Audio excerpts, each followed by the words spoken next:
Ya,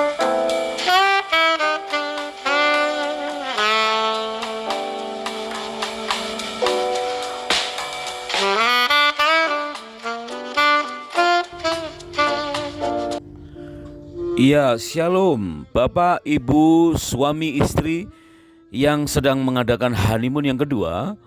Perjalanan kita hendaknya menjadi perjalanan yang spesial, yang kita sempat merenungkan kesalahan-kesalahan yang pernah kita lakukan sebelum ini, sehingga kita cukup waktu untuk belajar dari kesalahan. Nah, pada perikop yang lalu kita sudah belajar tentang Spirit of Pioneer, yaitu dari beberapa nama, beberapa tokoh yang ada dalam kitab Kejadian pasal yang keempat. Disebutkan ada Yabal, bapa dari orang-orang yang tinggal di kemah dan memelihara ternak. Kemudian ada Yubal, adalah bapa dari semua orang yang memainkan kecapi dan suling. Kemudian Tubal Kain adalah bapa dari segala tukang tembaga dan tukang besi.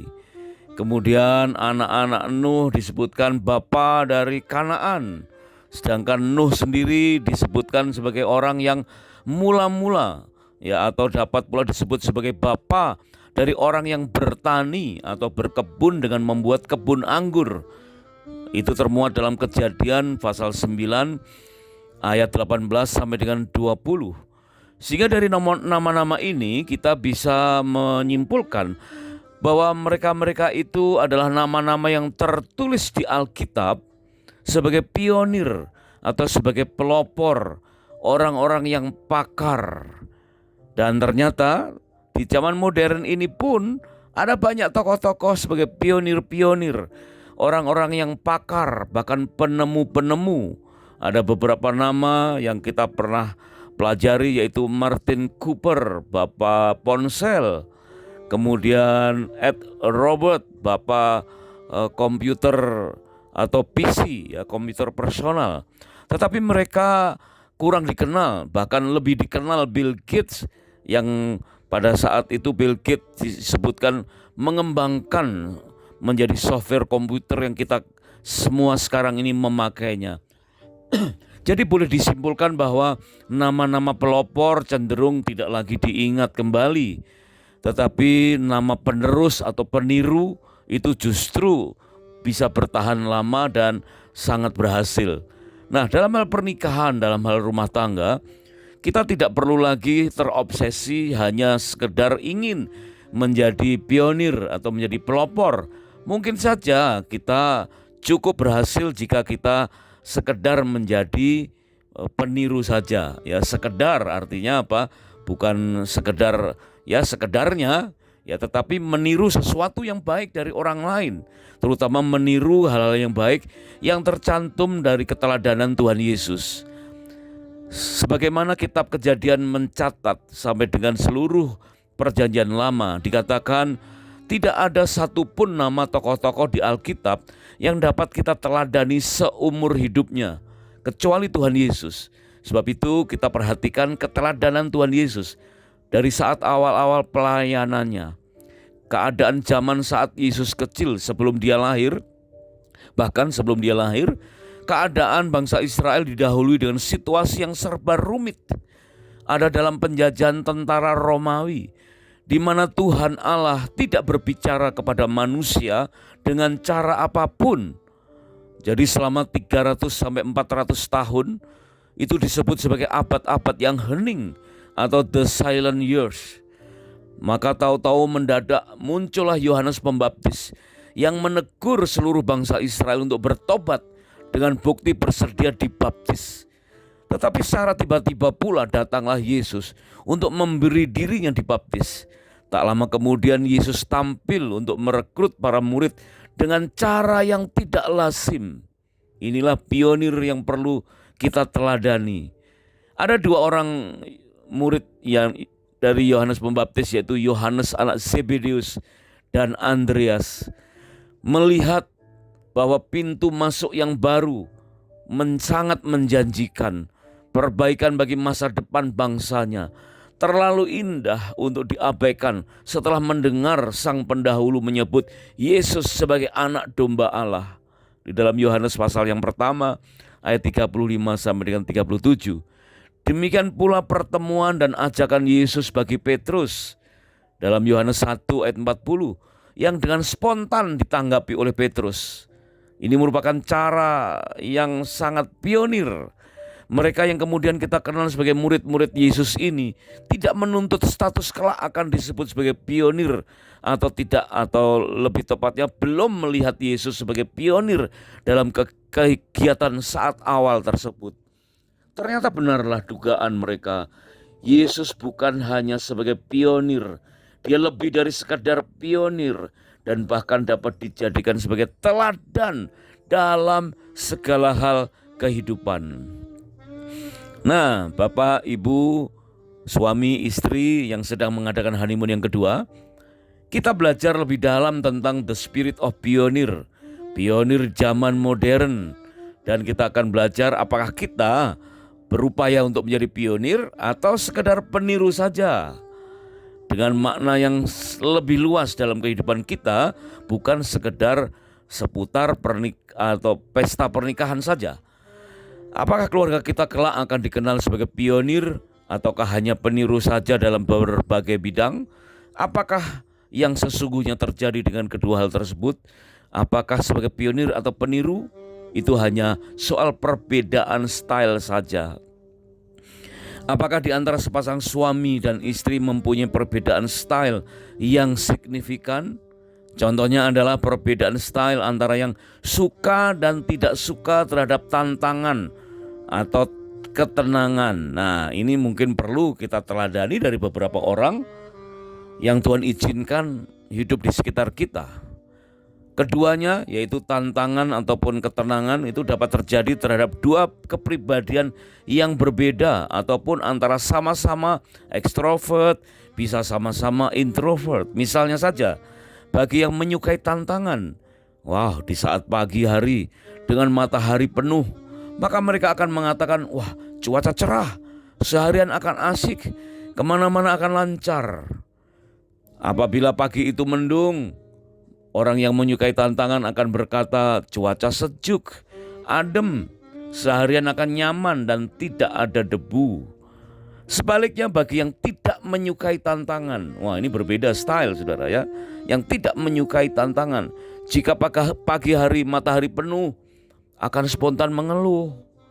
Mereka akan mengeluh dengan mengatakan bahwa cuaca terik, seharian akan silau, kemana-mana akan banyak debu dan panas. Tetapi apabila pagi itu mendung, orang yang tidak menyukai tantangan akan berkata, aduh cuaca suram, seharian khawatir dan takut jika turun hujan, akan banjir dan lalu lintas akan macet. Ada beberapa orang yang menyukai ketenangan, ada beberapa orang yang menyukai tantangan. Ini berbeda style saudara. Dan kita mungkin bukan menciptakan itu semua sebagai pionir, tetapi mungkin kita meniru saja. Orang yang menyukai ketenangan seperti sedang mengayuh kano di danau yang tenang, menyukai tempat tinggal atau rumah dengan sistem klaster, dengan satpam yang rapi ya dan terjamin keamanannya. Tetapi ada pula orang yang menyukai bermain di arung jeram, suka tinggal di rumah yang terletak di tepi jalan raya karena praktis dan simpel apabila ingin bepergian sewaktu-waktu. Selama kita menghidupi pernikahan dalam waktu beberapa saat ini, apakah kita sudah mengenal dan memahami pasangan kita sepenuhnya? Apakah kita dapat membaca respon pasangan sehingga mampu memahami perbedaan style terhadap tantangan atau ketenangan? Kita tidak perlu harus terobsesi menjadi pionir. Mungkin kita cukup menjadi peniru saja. Nah, bagaimana sikap kita dan pasangan terhadap hal-hal baru? Terhadap dorongan untuk memulai sesuatu yang belum pernah kita lakukan sebelumnya. Baik itu soal usaha, ya, soal belajar, soal mendidik anak dan lain-lainnya. Boleh jadi disinilah letak perbedaan yang sangat nyata. Terkadang kesuksesan harus diawali dengan menjadi pionir, tetapi dapat pula cukup hanya sebagai peniru saja. Maka manfaatkanlah waktu selama mengadakan perjalanan honeymoon yang kedua kali ini. Kita akan belajar lebih dalam tentang the spirit of pioneer, tentang perlunya keteladanan. Perlunya ada orang lain yang memberi contoh lebih dahulu kepada seseorang atau kepada kita dalam memulai hal-hal yang baru. Mungkin kita perlu menunggu dan menunggu sampai ada orang lain yang melakukan hal-hal baru terlebih dahulu, sehingga kita mudah untuk dapat menirunya. Mungkin karena kita takut atau enggan untuk mencoba, sehingga berkesan lamban. Injil Yohanes pasal 13 ayat yang ke-15, firman Tuhan berkata, "Sebab Aku telah memberikan suatu teladan kepada kamu, supaya kamu juga berbuat sama seperti yang telah kuperbuat kepadamu." Mungkin saatnya kita menunjukkan adanya roh pionir dengan istilah suka membabat alas, babat hutan, gemar atau spontan untuk menerobos hal-hal yang baru, membuka sistem baru, mencoba sistem baru. Ya, begitu ada ide langsung mengeksekusi. Ataukah mungkin dalam beberapa hal di bidang bisnis kita cenderung hanya sebagai peniru saja. Sebab di dunia marketplace biasa terjadi persaingan antara inovasi dan imitasi. Perhatikan ini ya, di luar dari peraturan-peraturan tentang hak paten atau hak cipta, tapi udah biasa menjadi kebiasaan beberapa pembisnis, persaingan antara inovasi dan imitasi. Hal demikian merupakan dua hal yang terjadi terus menerus dan menjadi fakta persaingan dalam dunia bisnis di seluruh dunia. Sekalipun inovasi sangat penting, namun mengapa banyak produsen lebih banyak yang hanya meniru, menjiplak atau meneruskan? Kita ingat ya, di awal tahun 2025 DeepSeek yang sebetulnya adalah jiplakan dari sistem atau app yang sudah ada menjadi sangat terkenal. Ya, lahir di Tiongkok tetapi sempat menggoyangkan struktur-struktur sendi-sendi persahaman yang ada di Amerika. Nah, meniru dan menjiplak sering dianggap sebagai cara yang lebih umum dan cepat dalam meraih sukses sebuah produk. Bagaimana kita dapat mempelajari antara keuntungan dan kerugian, inovasi dan imitasi dalam bisnis? Sudah banyak dorongan mengenai inovasi, tetapi sangat sedikit saja tentang peniruan yang sah. 1 Korintus 4 ayat yang ke-6 dan 2 Tesalonika 3 ayat yang ke-7, kita diingatkan oleh firman Tuhan berkata demikian, "Saudara-saudara, kata-kata ini aku kenakan pada diriku sendiri dan pada Apolos, karena kamu, supaya dari teladan kami, kamu belajar apa arti ungkapan jangan melampaui yang ada tertulis, supaya jangan ada di antara kamu yang menyombongkan diri dengan mengutamakan yang satu daripada yang lain. Sebab kamu sendiri tahu bagaimana kamu harus mengikuti teladan kami, karena kami tidak malas bekerja di antara kamu." Amin. Setidaknya ada dua pengertian dari kata teladan pada ayat-ayat tersebut. Yang pertama adalah bahwa kita harus dapat menjadi contoh, menjadi teladan dalam banyak hal kebaikan. Menjadi teladan artinya menjadi contoh yang baik karena kita sudah terlebih dahulu melakukan kebaikan tersebut. Sebagai an example atau sebagai a pattern atau sebuah pola dalam kehidupan. Dicontoh atau mencontoh, ditiru atau meniru sebagai kebiasaan yang menyehatkan kehidupan pasangan suami istri. Nah, kesimpulan yang kedua adalah sudah ada orang lain yang melakukan kebaikan terlebih dahulu sebelum kita, kemudian kita hanya mengikuti saja teladan itu. Jadi cukup meniru saja. Dan tentu ini yang legal, nggak ada hubungannya dengan hak paten karena kebaikan yang dilakukan oleh orang lain itu terbuka dan kita cukup meniru saja.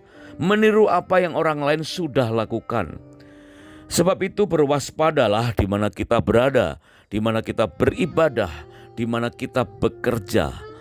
Apa saja yang boleh atau bisa kita tiru dari kepemimpinan di tempat-tempat itu sebagai pola kepemimpinan dalam rumah tangga kita. Ketahuilah bahwa apa yang terjadi di tempat ibadah kita akan berpengaruh dalam kehidupan kita di dunia bekerja, juga berpengaruh dalam kehidupan dalam rumah tangga kita. Perhatikan beberapa hal. Perhatikan yang pertama, melakukan kebaikan. Yang kedua, mengikuti saja. Yang pertama mencipta, dan yang kedua meniru, menciplak apa adanya. Dalam dunia bisnis, banyak peniruan dan penciplakan dalam berbagai merek dunia, termasuk Indonesia. Baik nama desain, kandungan isi tentang citra, maupun cara pemasaran suatu produk secara terpuji maupun tidak terpuji. Ya, tentu sudah dengan mempertimbangkan kesaktian hak paten dan lain-lainnya. Jika dunia penuh dengan produk para peniru dan penjiplak, maka sisi terburuk bisnis ini memang cukuplah memilukan. Kita ingat kembali, ya, awal tahun 2025 DeepSeek dari Tiongkok sanggup meruntuhkan nilai harga saham Nvidia di Amerika. Padahal DeepSeek itu app yang membeli chipnya dari Nvidia. Jadi sebagai peniru atau penjiplak yang ternyata sempat menggoyangkan yang ditiru atau pionirnya. Ketika peniru dan penjiplak mulai memperlihatkan tanda-tanda keberhasilan, pada saat yang sama sang perintis justru banyak yang memasuki jurang kehancuran yang seringkali untuk selama-lamanya. Bapak, Ibu, suami istri yang sedang mengadakan bulan madu yang kedua, mari kita bicarakan dengan pasangan untuk menentukan jalan hidup usaha, ya, pola bisnis atau karir masing-masing. Apakah kita akan sepenuhnya menjadi pionir ataukah sekedar peniru saja? Dua-duanya tidak akan menyalahi kekudusan asalkan dilakukan sesuai dengan amanat, standar firman Tuhan, dan legal secara hukum. Dalam kehidupan pribadi antara suami dan istri justru keduanya akan menjadi semakin unity jika masing-masing saling mencontoh atau meniru sebagai kebiasaan yang menyehatkan. Dicontoh atau mencontoh, ditiru atau meniru sebagai kebiasaan-kebiasaan yang akhirnya menyehatkan hubungan suami istri. Dari kegiatan honeymoon kedua kita ada komitmen-komitmen yang harus kita sepakati. Hendaknya suami dan istri terus sepakat untuk menjadi pionir atau peniru sebagaimana sebagian besar orang melakukannya. Lalu apakah keuntungan menjadi peniru atau pengikut? Keuntungan menjadi peniru antara lain adalah akan mudah untuk memperbaiki apa yang kurang sebelumnya. Sebab memperbaiki lebih mudah daripada menciptakan. Seorang konselor pernah bersaksi bahwa untuk dapat menjadi konselor seperti sekarang, awalnya dengan meniru konselor senior dalam melayani konselinya. Kemudian mencari bentuk atau style sendiri sehingga menemukan gaya pelayanan yang khas, yang tetap dalam rambu-rambu sebagai konselor yang benar dan biblikal. Demikian pula bagi seorang pengkhotbah setelah mempelajari ilmu homiletik, maka perlu melihat contoh dari pengkhotbah seniornya. Pada awalnya hanya meniru saja, barulah kemudian dapat menemukan gaya atau style yang unik dalam pelayanan khotbahnya. Sebagai seorang suami atau sebagai seorang istri, berapa banyak dari kita yang memerlukan contoh atau keteladanan dari pasangan yang lain, sedangkan kita tidak berhasil menemukan keteladanan di antara pohon keluarga internal kita masing-masing. Nah, ini yang menjadi problem sebagian besar keluarga-keluarga masa kini. Sudah pernahkah kita berupaya untuk saling mencontoh atau dicontoh, meniru atau ditiru oleh masing-masing dengan pasangan kita? Selain terdapat begitu banyak perbedaan di antara suami dan istri, pastilah masing-masing memiliki kelebihan dan kekurangan. Mengapa tidak menduplikasi kelebihan masing-masing untuk diterapkan bagi pasangan? Perhatikan ini, sungguh indah kalau kita mengakui kelemahan dan mengakui kelebihan kita dan pasangan, maka bersama-sama kita menduplikasi kelebihan masing-masing. Mengapa kita tidak mempunyai kebesaran hati untuk meniru kebaikan atau kelebihan pasangan? Nah, di dunia bisnis kita dapat langsung berfokus untuk mengevaluasi strategi mana yang berhasil dan mana yang tidak dari bisnis tersebut yang sesuai dengan zaman ini. Dapat segera mencari tahu kebutuhan konsumen yang merupakan pasar bisnis sebelumnya yang belum terpenuhi. Kita dapat belajar dari kesalahan, tidak perlu membuang waktu dan buang tenaga dengan menguji coba produk-produk baru. Memang kita harus memperhatikan hukum tentang plagiatisme, tapi kita tidak perlu mengulang kesalahan-kesalahan yang dilakukan bisnis pelopor. Kita dapat langsung berfokus pada peningkatan kualitas dan menambahkan keunikan pada produk kita dan yang membedakan dari produk yang lain atau yang ada sebelumnya. Kita dapat membuat produk yang jauh lebih unggul tetapi lebih efisien karena konsumen menyukai produk yang mirip namun dengan beberapa perbedaan yang unik dan tidak menyalahi hak paten. Keuntungan berikutnya adalah dapat menghemat uang. Dengan menjadi peniru, kita dapat menghemat uang. Karena dengan meniru kita tidak perlu lagi mengalokasikan dana untuk mengedukasi atau menciptakan pasar. Selain menghemat uang juga akan menghemat waktu. Kita hanya perlu menunjukkan bahwa produk berfungsi dan bekerja lebih baik dan lebih cepat. Hindarilah berbagai hal yang berhubungan dengan pelanggaran hukum, perkuat status hak paten dan royalti jika diperlukan. Harus terbuka dan jujur. Di dunia bisnis kita dapat langsung berfokus untuk mengevaluasi strategi mana yang berhasil dan mana yang tidak berhasil dari bisnis tersebut. Lakukanlah beberapa komitmen di saat honeymoon kedua dengan memanfaatkan waktu untuk belajar lebih dalam tentang the spirit of pioneer, menjadi pionir atau menjadi peniru. Sebab masih banyak lagi yang dapat diperbincangkan saat mengadakan perjalanan bulan madu kedua. Antara kita dapat mengadakan kesepakatan untuk menjadi teladan dalam bidang-bidang tertentu saja. Sebab tidak harus langsung mencapai ke berbagai bidang. Ya, salah satu dari bidang tertentu saja. Ternyata yang diperlukan bukan sekedar sebagai pionirnya, tetapi sebagai teladannya. Menjadi teladan di salah satu bidang kehidupan, barulah ke bidang-bidang yang lain.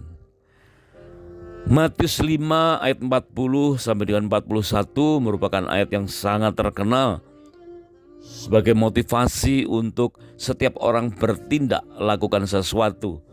Firman Tuhan itu berkata, kepada orang yang hendak mengadukan engkau karena mengingini bajumu, serahkanlah juga jubahmu.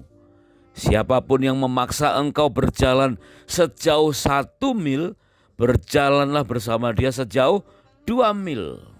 Sungguh indah nasihat Tuhan Yesus dalam Matius pasal 5 ini. Tuhan Yesus sebagai sang tokoh pionir mengajarkan keteladanan yang sangat mencengangkan. Sejak zaman itu sampai saat ini, berilah lebih dari yang diminta oleh pasangan, barulah lakukan terhadap orang lain. Menjadi teladan dalam pernikahan harus dibangun dari keteladanan pribadi dalam kehidupan sehari-hari. Bapak, ibu, suami, istri yang sedang mengadakan honeymoon yang kedua, sekarang coba kita bayangkan orang-orang yang sangat terkenal seperti Alexander Agung, Kaisar Agustus, dan Konstantin, orang-orang yang telah menaklukkan banyak wilayah dunia yang terkenal. Atau coba kita bayangkan nama-nama semacam Plato, Newton, Einstein, orang-orang yang melakukan revolusi terhadap cara berpikir umat manusia. Coba kita bayangkan semua musisi, para filsuf, para pemimpin yang membangun atau menulis lebih banyak. Tak seorang pun telah memberikan pengaruh kepada dunia dengan lebih besar, secara permanen, secara pribadi, kepada jutaan orang demi kekekalan. Perhatikan, demi kekekalan. Selain si tukang kayu dari Nazaret yang bernama Yesus. Nama-nama besar yang disebutkan tadi tidak ada apa-apanya dibandingkan kepeloporan Tuhan Yesus. Hanya Yesus yang sanggup menjadikan seorang suami untuk mempelopori hidup dengan mil kedua. barulah kemudian istri menolong untuk mengaplikasikan menjadi selalu extra mile. Suami sebagai kepala tidak akan mudah untuk berpikir tentang memberi jubah, maka diperlukan peran istri sebagai penolong untuk menakar jubah mana yang baginya senilai baju. Resepsi itu tentang sah, bukan wah. Resepsi itu penting, ternyata bulan madu jauh lebih penting. Dan terlebih penting, jika waktu kita mengadakan bulan madu, kita mengevaluasi hidup kita, dan kemudian kita belajar dari setiap kesalahan. Tidak melulu kita harus menjadi pionir dalam banyak hal, tetapi cukup sekedar konsisten untuk tidak hidup sebagai rata-rata, bukan mediocre.